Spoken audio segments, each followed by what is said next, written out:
Tengan un buen día, queridos hermanos. Les habla Carlos Cruz de la Iglesia de Cristo, obra de Sonsonate, de los ministerios sobre el final de los tiempos. El Señor me los bendiga, hermanos. Espero que hayan tenido un buen día, hayan dormido bien y que su corazón esté dispuesto para oír la Santa Palabra. Vamos a abrir nuestras Biblias en Mateo 10, 41. Mateo 10, 41.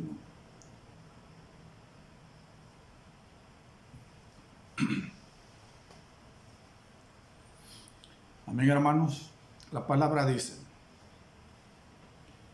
el que recibe a un profeta como profeta, recibirá recompensa de profeta. Y el que recibe a un justo como justo, recibirá recompensa de justo. Repitiendo, el que recibe a un profeta como profeta, recibirá recompensa de profeta. Dios Padre, que estás en gloria, en el nombre de mi Señor Jesús, te doy las gracias por permitirme dar una bendición de parte tuya. Dame la gracia para poder cumplir con ese propósito tuyo. Respáldame, Padre. Y a los oyentes, abre su corazón para que puedan captar, recibir algo que se convierta en algo implantado en su corazón. A Él sea la gloria, el poder y la honra. Amén y amén. Hermanos, vamos a recordar de que el Señor Jesús, bueno, Él es hijo de Dios, pero es profeta de profetas, y es sacerdote, y es rey. Como profeta, Él representa a su Padre ante los hombres. Así el profeta aquí en la tierra representa a Dios ante el hombre. Representa a Dios ante el hombre. Palabra que sale del profeta hacia ti, si es un verdadero profeta, esa palabra viene de Dios. Y el sacerdote representa al hombre ante Dios. El sacerdote aquí en la tierra está representándote a ti y a mí ante Dios.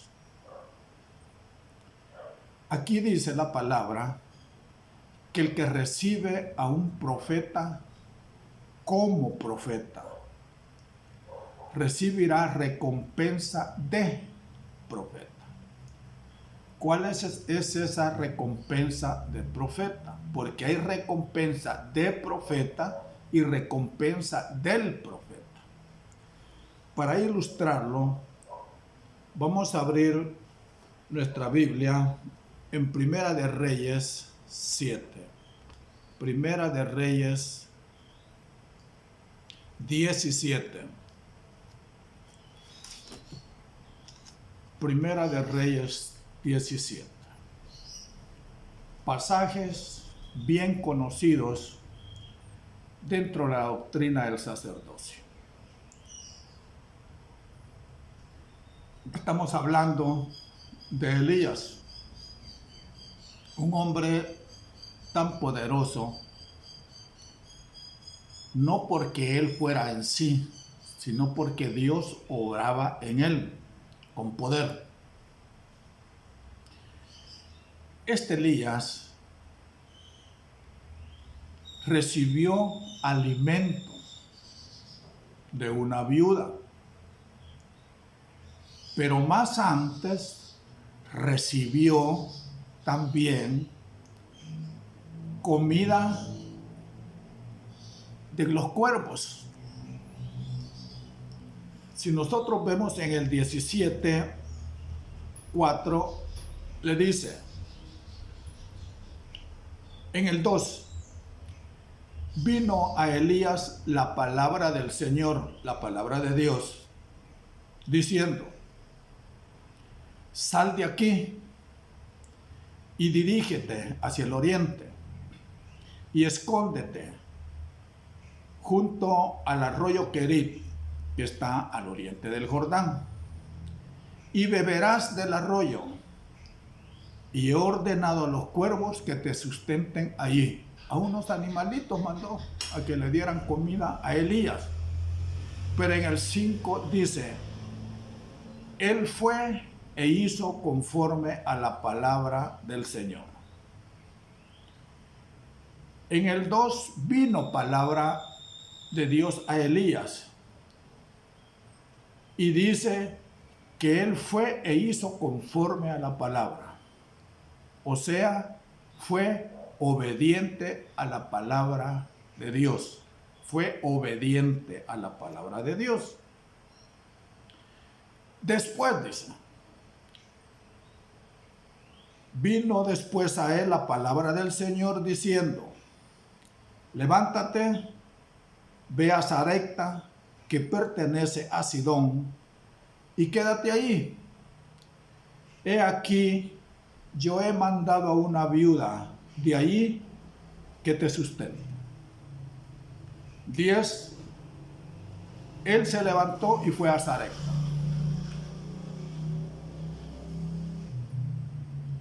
Los verdaderos hijos de Dios obedecen. Aquí en este pequeño pasaje se ve que llegó palabra de Dios 2 veces y las 2 veces él hizo lo que la palabra de Dios le indicó. Y aquí dice, allá ordenó a los cuervos.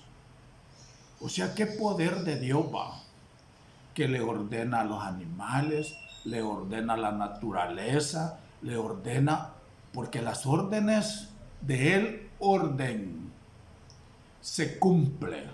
Acordemos cuando hablamos de la voluntad perfecta, se cumple. Y nosotros estamos en una doctrina del sacerdocio cuyo Dios es el Dios de los ejércitos. Y en un ejército el soldado acata las órdenes del superior, las cumple. Si nosotros estamos en esta doctrina y sabemos de que hay un Dios poderoso y un ángel que está a la par de nosotros, las órdenes se cumplen, porque es la voluntad perfecta de Dios. Aquí en el 9 le dice que se vaya a Sidón, a Sarepta. Yo he mandado a una viuda para que te sustente. Esta viuda es de Sidón, no es del pueblo hebreo, pero Dios la mandó con un propósito. Aquí no se dice si le habló, no, pero dice que la mandó para que sustentara a Elías. Era una época de crisis, no llovía en este momento. Y como no llovía, había hambre.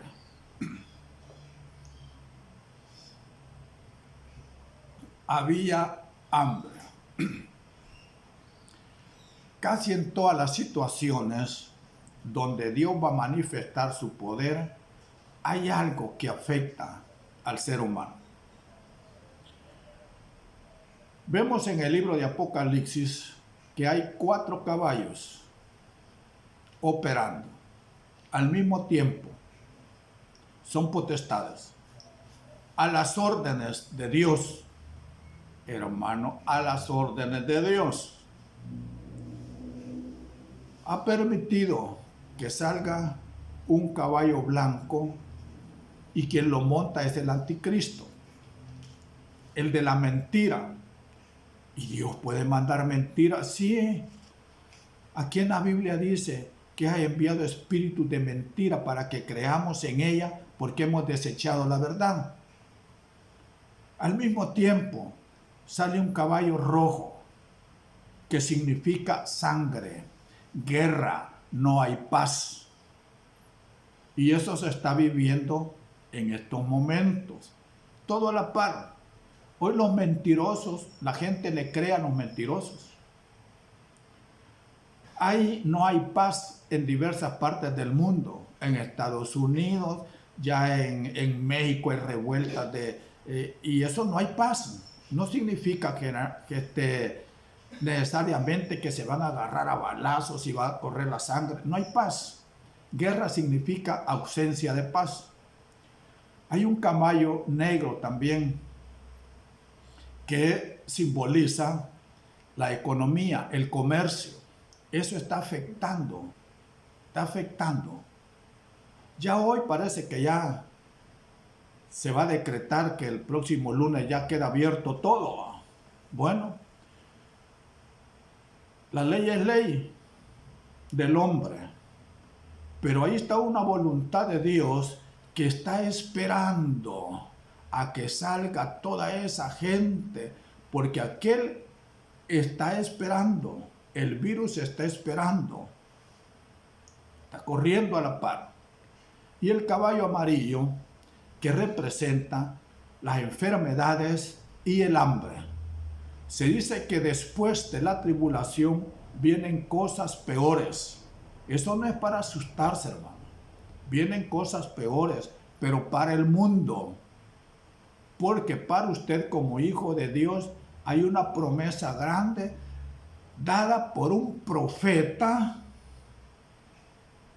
que es el mayor de los profetas, que es mayor que Elías, que Eliseo, bueno, él es el mayor.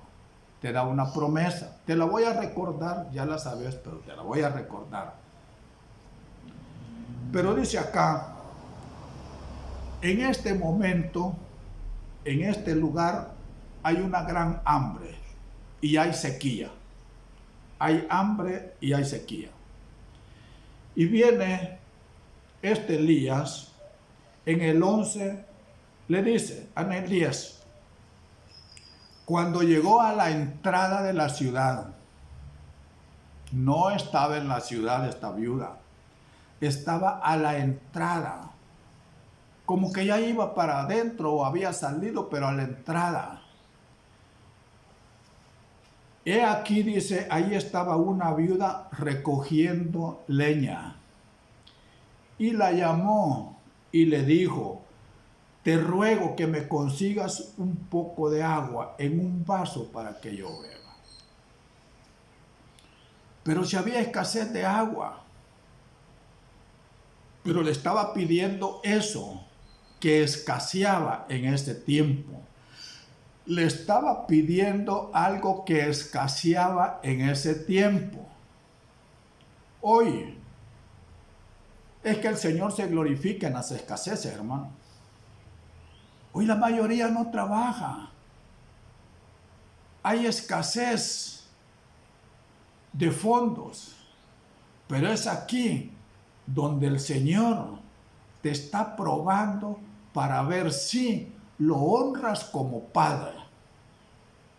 Los de la doctrina ya saben a qué me estoy refiriendo.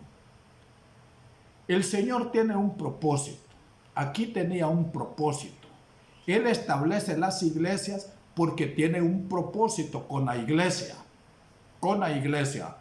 Pero la iglesia en sí somos nosotros. Y nosotros debemos de mantener a la iglesia. La iglesia somos nosotros. Pero hay un lugar de reunión. Es el edificio. Y hay obligaciones a las cuales hay que responder para mantener ese edificio.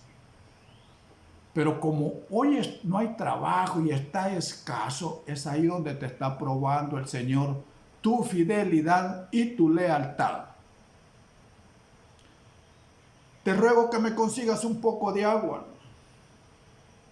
Cuando ella, obediente, porque el Señor ya había preparado su corazón, ella, obediente, iba a conseguirla. Pero cuando va a conseguirla, la llama y le dijo: te ruego que me traigas también un bocado de pan en tu mano. Te ruego que me traigas, no solo el agua, no un pedazo de pan. Mire, cualquiera hubiera dicho, si es que el Señor no la prepara, bueno, ¿y este qué? Si no es ni de aquí, qué mandón. Me pide agua que casi no hay y hoy quiere que le traiga pan. Pero como ya Dios había preparado el corazón, algo le decía en él, algo le decía en ella, que obedeciera, que obedeciera. Pero ella respondió: vive el Señor tu Dios. No le dijo mi Dios. Es que el Señor, hermanos, utiliza a veces a gente que no tiene el Dios que uno tiene. Pero Dios utiliza, mire, para bendecir a Job. ¿A quién utilizó Dios? A Satanás. Y ese hizo que le quitara todo, ¿va? Pero al final lo bendijo a Job. Lo bendijo. Pero antes tuvo que pasar por situaciones delicadas, perdió todo. Pasó por una tribulación, como dicen los salvadoreños, yuca. Pero al final, es que al final, Él te condujo a través del inmenso desierto, donde hay escorpiones, serpientes, usted ya sabe en el pasaje, ¿va? Para probar. Es que en las tribulaciones Dios te prueba, para probar qué hay en tu corazón y para finalmente hacerte bien, bendecirte. Vive el Señor tu Dios, que no tengo pan, le dice, solo tengo un puñado de harina en la tinaja y un poco de aceite en la vasija. Y estoy recogiendo unos trozos de leña para entrar y prepararlo para mí y para mi hijo, para que comamos y muramos. Yo no solo tengo eso, lo estoy preparando para darle de comer a mi hijo y a mí, que muramos porque ya no hay nada, ¿va? Y vos todavía me estás diciendo que te prepare algo. Quizás no conoces mi situación, pero Dios la conoce. No, hermano, que usted no conoce mi situación. Sí, yo no desconozco su situación, hermano. Pero Dios la conoce. Dios la conoce. Entonces Elías le dijo: no temas, no tengas miedo. Si oye esa última alabanza que están tocando en la iglesia de Orange, no temas. Es que esa alabanza vino en el momento propicio, en el tiempo de la tribulación, para que lo tomamos y nos diga a través de la alabanza: no temas, no temas, no temas. Ve y haz como has dicho. Pero primero, hazme una pequeña torta de eso y tráemela. Después harás para ti y para tu hijo. No tengo trabajo, hermano. Antes me cae algo. Pero si eres hijo de Dios, di amén. Así sea. Voy a cumplir con lo que te prometí, Padre. Amén, así sea. Porque aquí le dice: ve, haz, pero primero es tu Dios. Él es primero, porque si tú le honras, Él no se queda con nada, te va a bendecir hasta que sobreabundes. Ya lo vamos a ver acá, hermano, ya lo vamos a ver acá.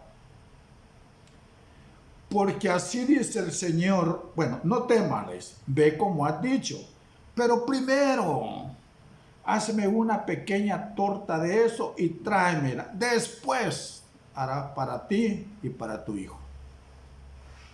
Porque así dice el Señor. Ahí va la profecía. Porque así dice el Señor, Dios de Israel.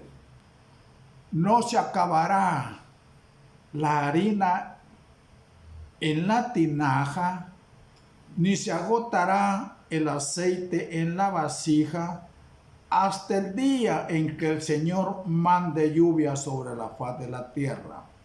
No te va a faltar nada hasta que el Señor. No te va a faltar nada, pero primero dame a mí. Porque así dice el Señor.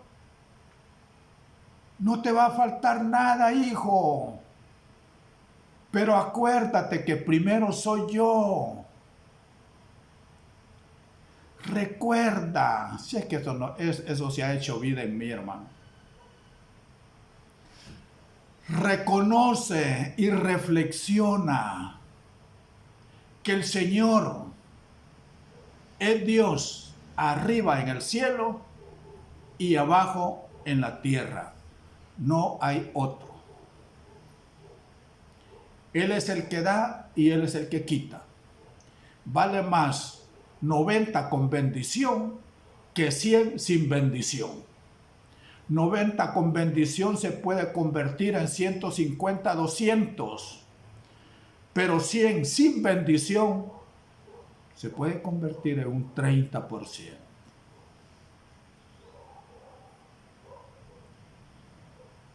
Ah, Señor. Entonces ella fue, qué obediente va,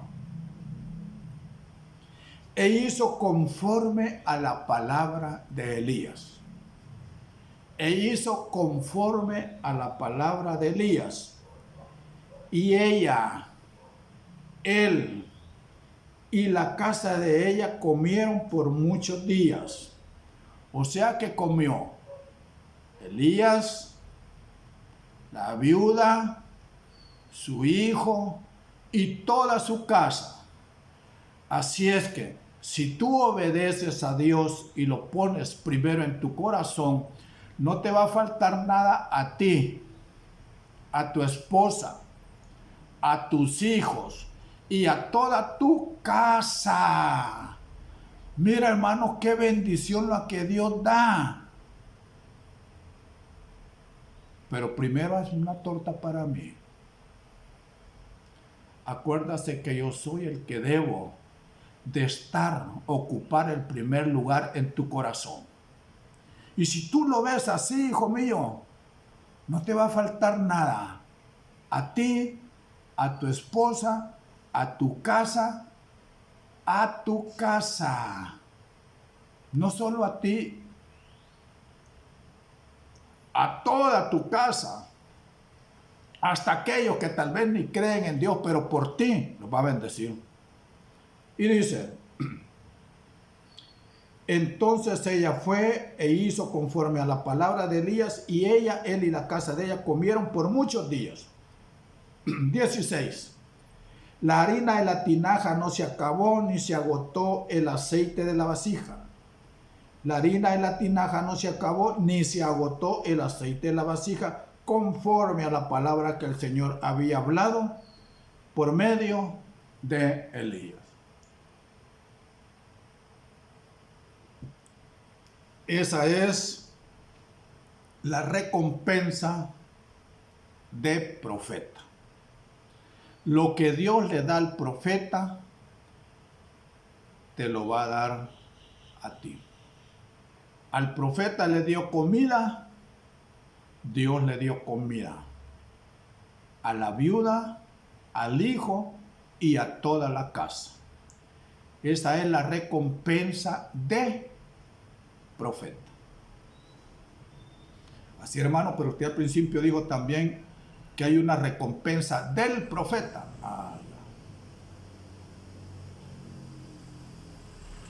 Ya sé por dónde vamos. La recompensa del profeta es lo que el profeta te da a ti. La recompensa del profeta, Dios le da esa recompensa al profeta, pero eso te abarca a ti. Pero hay una recompensa del profeta, que es la que el profeta te da como profeta. Dice, eso está aquí en el 19. Dice que el hijo se le enferma de muerte. Y en el 18 le dice a Elías, ¿qué tengo que ver contigo, oh varón de Dios? ¿Has venido para traer a memoria mis iniquidades y hacer morir a mi hijo? ¿Qué tengo que ver contigo, oh varón de Dios? ¿Has venido para traer a memoria mis iniquidades y hacer morir a mi hijo? ¿Las iniquidades de quién? De ella. ¿Y qué tiene que ver el hijo con ella? ¿Con eso? No. Ya desde antes se manejaba que nosotros acarreamos las consecuencias de las iniquidades de nuestros padres, de nuestros abuelos, bisabuelos y tatarabuelos. Ella estaba consciente de eso, por eso, oh varón de Dios, has venido a traer mis iniquidades y mi hijo las va a pagar. Después de que te hice caso, te conseguí agua que ni tenía. Y es cierto, hubo bendición, pero me quitas lo más preciado. Por eso me quería morir con él. Es mi único hijo. Mire, si le reclamáramos eso al Señor y le dijéramos, yo demostré el amor hacia ti, mandando a mi hijo. Mire a Abraham. Él no le dijo, Señor, si es mi único hijo, ve y preséntamelo como sacrificio.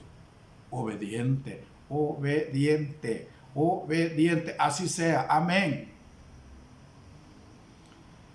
Y él le respondió y le dijo, dame a tu hijo. Y él lo tomó de su regazo y lo llevó a la cámara alta donde él vivía. No había reparado en esto. Quizás le dio esta mujer en su cuartito ahí y lo acostó sobre su propia cama. Clamó al Señor y dijo, oh Señor Dios mío, has traído también mal a la viuda con quien estoy hospedado haciendo morir a su hijo. No lo vamos a leer todo. 22. El Señor escuchó la voz de Elías y el alma del niño volvió a él y revivió. En el 24, entonces la mujer dijo a Elías, ¿por qué se lo dio? La mujer dijo a Elías, ahora conozco que tú eres hombre de Dios y que la palabra del Señor en tu boca es verdad. Ahora conozco que tú eres hombre de Dios y que la palabra del Señor en tu boca es verdad. La palabra de Dios en la boca de un profeta es verdad. ¿Y la verdad quién es? Cristo. O sea que hoy, que ya no está el Señor aquí con nosotros, pero ha dejado su Santo Espíritu, el Santo Espíritu Dios le pone las palabras a él y él las da al profeta, porque el Espíritu de Dios también es Dios. El Señor Jesús dice que lo que dice Él no lo dice Él, sino que su Padre. El Espíritu Santo, el Señor dice, va a poner sus palabras en el Espíritu Santo y el Espíritu Santo las va a poner en el profeta. Por eso es de que no hay que desestimar a los profetas. Ay, hermano, pero si es falso. La palabra dice, por su fruto lo conoceréis. Porque el falso profeta va a decir cosas que parecen ser de Dios, pero no son de Dios. Lo que viene de Dios es verdadero, pero lo que no viene de Dios es falso. Pero si dice cosas que se parecen a Dios, bueno, obsérvalo, obsérvale su vida, obsérvale sus frutos. Pídele discernimiento a Dios, porque eso es lo que va a derramar también en los últimos tiempos. Ese don de discernimiento para probar si los profetas son falsos. Acordémonos que hay una iglesia donde probaban a los profetas para ver si eran falsos. Bueno, ahora conozco que tú eres hombre de Dios. Juan 6:69 nos recuerda algo, hermanos. Juan 6:69. Juan 6:69 nos recuerda algo.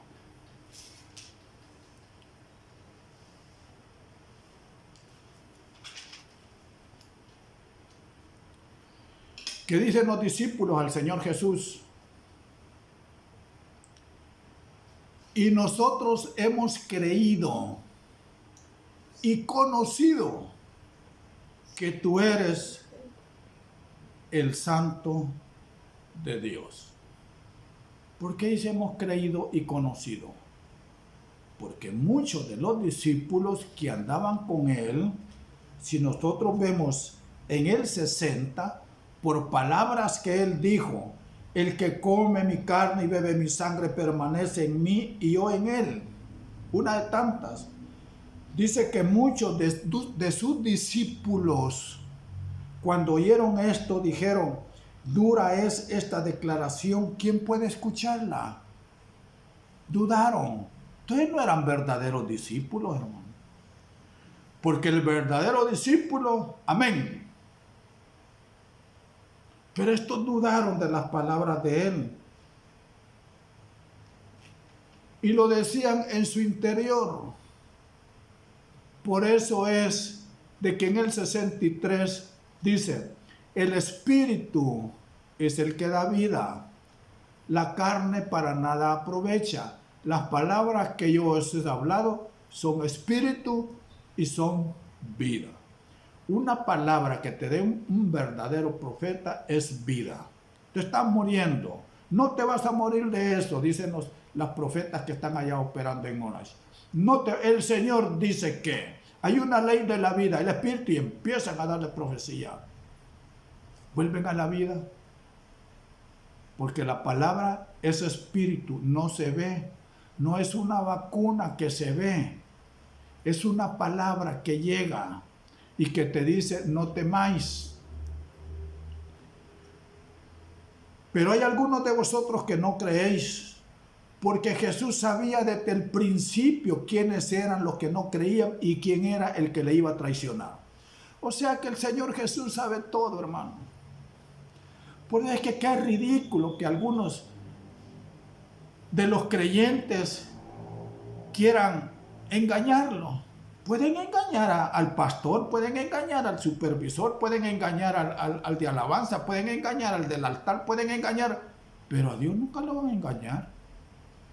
Si Él conoce los pensamientos del corazón, ni lo he expresado, pero Él ya lo sabe. ¿Qué nos queda a nosotros si somos unos verdaderos cristianos? Amén. Así sea, Señor. En contra de mi gusto, pero te voy a obedecer, ma. Esto es lo que quiero, es obediencia. Pero en el 67, Jesús les dice a los 12, ¿acaso queréis vosotros iros también? Simón Pedro le respondió, Simón Pedro, el de siempre, ¿a quién iremos? Tú tienes palabras de vida eterna.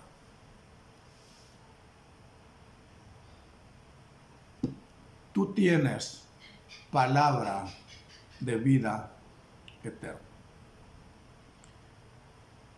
Aquí se ve la recompensa de profeta y la recompensa del profeta. Y esto no solamente, hay otro caso similar que es con Eliseo. Hay otro caso similar con Eliseo. La Biblia siempre que dice algo y lo corrobora, siempre lo corrobora. Lo que pasa es que, te voy a poner otro ejemplo. Bueno, Eliseo lo mismo hizo. Ahí estaba una señora viuda. Qué raro, que el Señor trate con viudas. Y es que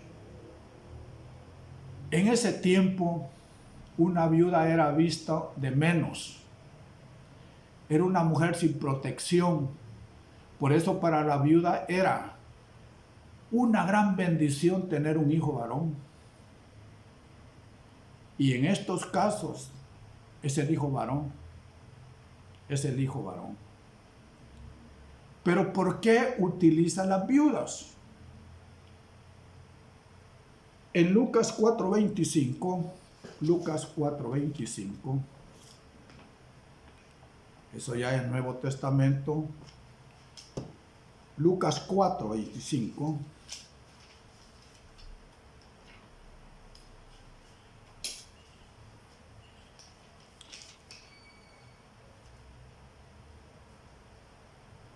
dice,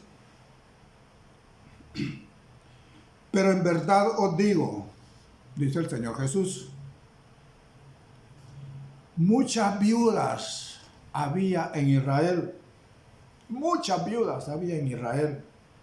en los días de Elías, cuando el cielo fue cerrado por 3 años y 6 meses, o sea que no llovía, y cuando hubo gran hambre sobre toda la tierra. Y cuando hubo gran hambre sobre toda la tierra, mire cómo es Dios, hermano, no había reparado aquí, sobre toda la tierra. Tribulación,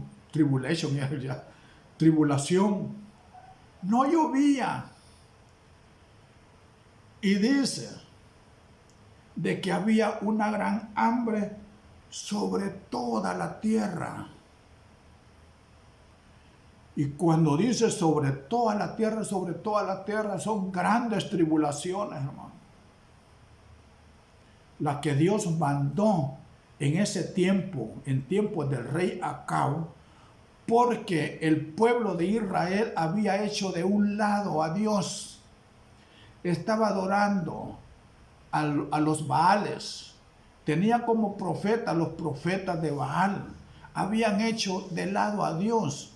Por eso les mandó hambre sobre toda la tierra y no llovió. Cuando Dios dice, hasta aquí, manda estas calamidades. Reflexionemos, ¿por qué ha mandado esto hoy el Señor? Porque lo hemos hecho de un lado. Lo hemos hecho de un lado, no hay justicia, no hay nada, todo nos parece normal. Entonces Él manda esto, pero dice acá que muchas viudas habían en Israel. Pero ¿por qué no mandó a una de Israel? Si en ese tiempo no le hacían caso a Dios, le hacían caso las viudas, las mujeres, digo, todos a Baal.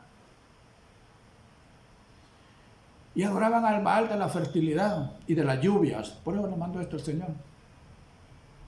Y si llegaba Elías a decirles que lo sustentaran, porque no, hombre, capaz que lo matan allí.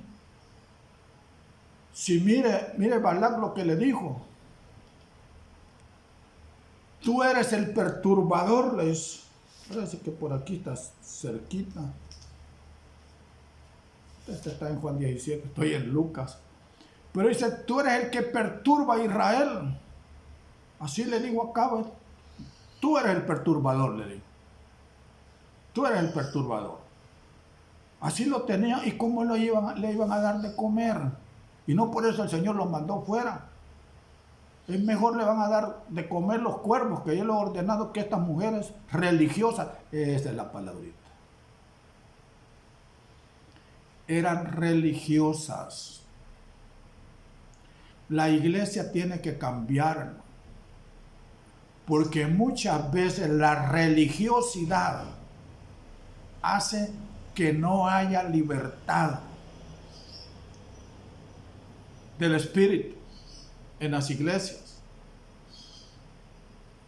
Miren, si no es, generalmente se dice los católicos son bien religiosos. No, son más religiosos los protestantes. ¿Qué no es religiosidad? Ir todos los domingos, todos los martes, todos los viernes. ¿Quién puso eso?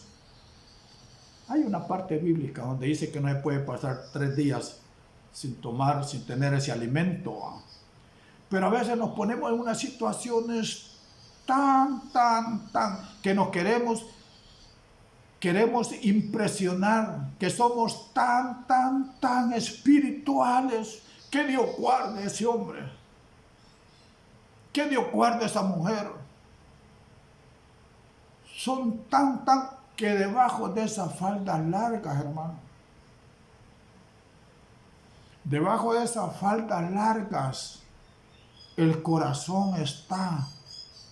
Son, como dice la Biblia, sepulcros blanqueados, bonitas por fuera, pero por dentro. No, dijo el Señor, no van a hacer caso, son muy religiosos, este es mi pueblo. Pues que el Señor dijo una vez que se había arrepentido. No, mejor me voy a ir allá, lejos de Israel, y le voy a preparar a una que no es del pueblo de Israel, como para darle celos al pueblo de Israel. Y buscó a esta viuda, y a esta viuda le vino la bendición de Dios. Para ver, no sé cómo estamos con el tiempo. Estábamos en Primera de Reyes 17. Aquí vemos que es donde, aquí estaba, les decía, miren el 17 dice, sucedió que cuando Acab vio a Elías, Acab le dijo, ¿eres tú perturbador de Israel? Y él le respondió, yo no he perturbado a Israel, sino tú y la casa de tu padre, porque habéis abandonado los mandamientos del Señor y habéis seguido a los Baales. Yo no soy perturbador, le digo. El perturbador eres tú. Solo para corroborar que sí esta palabra perturbador. Pero bien, veamos otro ejemplo que está en Segunda de Reyes 4. Segunda de Reyes, ahí cerquita, 4. Hay tiempo, me dicen todavía. Segunda de Reyes 4. Mira, aquí está una mujer. De la mujer, dice, una mujer de las mujeres de los hijos de los profetas. O sea que era una mujer que tenía bastante relación con los profetas.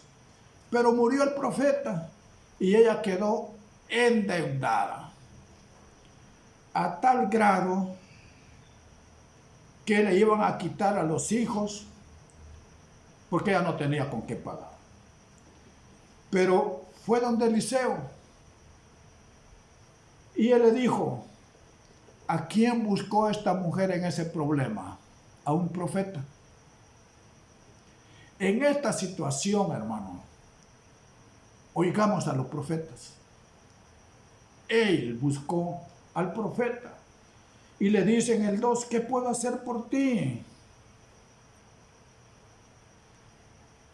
Para no leerlo todo, le dice él: ¿qué tienes en la casa? Nada, le dice. Una vasija de aceite tengo. Entonces él le dijo: ve, pide vasijas prestadas por todas partes de todos tus vecinos. Vasijas, no pidas pocas, pedí bastantes vasijas vacías. No te las van a negar, como hay escasez. A esta vieja, ¿para qué quiere estos vacíos? No sirven. Recogernos poquitas, bastante, le digo. Luego entra la indicación: y cierra la puerta detrás de ti y de tus hijos, y echas el aceite en todas estas vasijas, poniendo aparte las que están llenas. O sea que le dio una instrucción: agarra la vasija que tienes y llena todas las vasijas que tienes. Cuando había la última, ahí se hizo el aceite. Entonces ella se fue y se lo contó al hombre de Dios, y él le dijo: ve, vende el aceite, paga tu deuda, tú y tus hijos podéis vivir de lo que queda. Mire la bendición. Vende el aceite, paga tu deuda, y tú y tus hijos podéis vivir de lo que quede. Buscó al profeta. Ya después sigue otro ejemplo de Eliseo y la tsunamita, que ustedes ya saben también de que esta tsunamita le dio donde vivir y le dio un hijo. Le profetizó que le iba a dar un hijo y la mujer tuvo el hijo, pero de repente también ¡plum!, se le murió el hijo. Y viene Eliseo y le devuelve la vida a su hijo. Esa es recompensa del profeta. Y es más, cuando a esta mujercita que le dio de comer iba a venir hambre sobre todo Israel, Eliseo fue y le dijo que se fuera de esa casa, porque venía una hambruna, y después ella regresó. Bueno, la historia ya la conoce, pero lo importante es aquí: aceite. Aceite. ¿Qué es el aceite? ¿Qué significa el aceite? Unción, presencia de Dios. Y donde hay presencia de Dios, no falta nada. No es rico el que tiene posesiones materiales, sino aquel que no le falta nada. El Señor es mi pastor, nada me faltará. Si hay aceite, si no falta el aceite, si no falta la presencia de Dios, a usted no le va a faltar nada. No tema, no tema. Y es más, como cuando está la presencia de Dios, hay palabra de Dios que es vida. No temáis, el Señor te va a salvar de esta pestilencia, porque en Él está la vida. Una palabra profética, y esto te va a dar vida. Pero primero es Dios. No te olvides. Ve a como dices, pero primero prepárame una pequeña torta para mí. Después haz para ti y para tu hijo. Y no le faltó nada a la viuda, porque fue obediente y primero le dio al Hijo de Dios, al profeta de Dios, al profeta de Dios. Hermanos, espero que hayamos tomado esta palabra la hagamos vida. No temamos. 90% con bendición. Es más. Es más. Es más que un 100% sin bendición. Que el Señor conoce mis necesidades, por eso te está pidiendo. Es que cuando se tiene en abundancia no cuesta dar. Pero cuando no se tiene, ese es un sacrificio.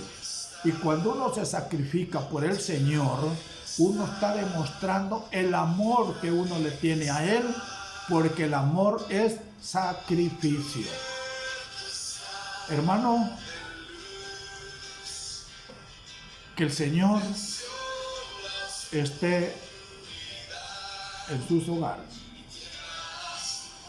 Que su presencia esté ahí. Porque donde está la presencia de Dios, el enemigo no puede hacerle daño. ¿Y quién es nuestro enemigo? No me voy a referir a la enfermedad. Ustedes piensan que voy a decir su enemigo es este virus. No. Sobre este virus tiene control Dios. Y si usted es hijo de Dios, no lo va a tocar. Témale a aquel enemigo del caballo blanco que puede atacar sus pensamientos y que le diga: no lo necesitas, no temes nada, Dios es rico. Sí, por eso es que te falta algo. Él es rico, pero vos no permitís que Él te dé de lo que Él tiene. Porque dice la palabra que Él da el poder para hacer riquezas. El Señor da el poder para que a ti no te falte nada. Padre, en el nombre de mi Señor Jesús, en este día, yo te pido, Padre, que inclines tu oído hacia las peticiones de tus hijos. Que no les falte nada. Que el ángel del Señor extienda sus alas sobre toda su casa. Sobre toda su casa. Porque ellos han puesto tu amor en ti, Padre. Así como esa viuda que comió y esa comida sirvió para toda su casa, que esta protección caiga sobre tus hijos y sobre toda su casa. Tú que tienes familiares enfermos, tú que tienes familiares enfermos, que tengas temor que están al borde de la muerte, sabes que una palabra tuya profética, pide a Dios, puede sanar esa enfermedad y devolverle la vida. No lo pienses, hazlo. Pídele a Dios palabra. ¿O es que dudas de que Dios pueda hablar por ti? Porque esa es otra cosa. Ese es el enemigo, el que te va a meter, que te va a decir: ¿y quién sos vos? Si lo que le vas a decir viene de ti, no, pídale a Dios. ¿Qué hago, Señor? ¿Qué hago?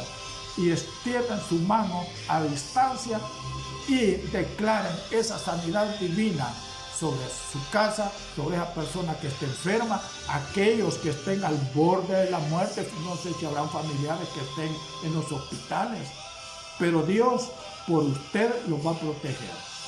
Padre, en el nombre de nuestro Señor Jesús, gracias por haberme permitido dar esa bendición. Gracias por haberme permitido dar esa bendición. Padre, gracias. Gracias por la protección que tienes para con tus hijos. Que el Señor me los bendiga abundantemente. Nos vemos en el próximo culto. Amén, Señor, y amén.